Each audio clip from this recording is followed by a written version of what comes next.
Have you ever been confused about all the different IRA accounts? I know I have. There's a bunch of different kinds. There's traditional IRAs, there's Roth IRAs, there's SEP IRAs, there's simple IRAs. The traditional IRAs, some of them are deductible, some of them aren't.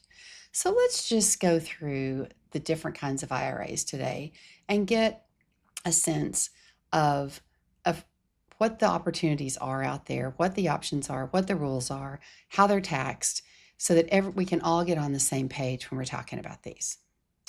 So IRAs were created a long time ago, and they were basically meant to help incentivize Americans to save for retirement because of the fact that there weren't as many company pensions anymore and people were moving from job to job, and they could have these IRAs that go along with them wherever they go.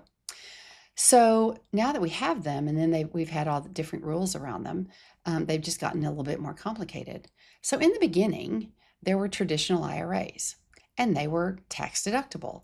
There were limits on how much you could put into them, and those limits have risen over the years. But basically, you put the money in, you take the tax deduction for it, and then when you take it out during retirement, it's taxable. That was the original traditional IRA. Then there were more rules put around them. And so they said if you have too much income, then you can't contribute to an IRA and have it be deductible. So that's when they started out with non-deductible IRAs. And so for those IRAs, anyone can contribute to those, and it's not deductible, but the income grows tax deferred until you take that out at retirement, and then that deferred income is taxable at that point. But you never have to pay tax on the money that you originally put in. So there's traditional IRAs, and then there were non-deductible traditional IRAs. Then there came along the Roth IRA. And so the Roth IRA has the same limitations on contributions as the regular IRAs. But what it does is if you fall into a lower income bracket, and it's not terribly low what the income brackets are, but if you qualify for those kinds of that income level, then you can contribute to a Roth IRA. It's not deductible, but all the growth is absolutely tax-free. So that's a really cool thing. So thinking about that, so you've got traditional IRAs that are deductible, traditional IRAs that are not deductible, but you still have to pay tax on the growth. Then you have Roth IRAs that are not deductible, and then you don't have to pay tax on that growth. So those are the three main ones for individuals.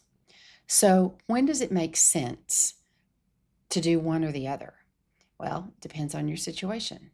If you're eligible to do a deductible IRA, those are always great. But if you think that you might be in a higher tax bracket when you retire than you are now, maybe do a Roth IRA. A lot of times what we try to advise clients to do is to have a blend of assets in retirement. So have a bucket of taxable IRA money, have a bucket of non-taxable IRA money, a Roth IRA money, so that you have different buckets to pull from. We'll talk about that in a later video. But just so that we're all on the same page with those IRAs, I want to get us to that place. In addition to the IRAs just for individuals, there's also simple IRAs that businesses, normally small businesses, can set up for their employees. And those are usually treated as as the traditional IRAs are. So you have a tax deduction when the money goes in, and then it's taxable when the money comes out. Then there's also something called a SEP IRA, and that's for normally self-employed individuals. And those limitations are greater, meaning you can contribute more to a SEP IRA than you can to just a regular individual IRA.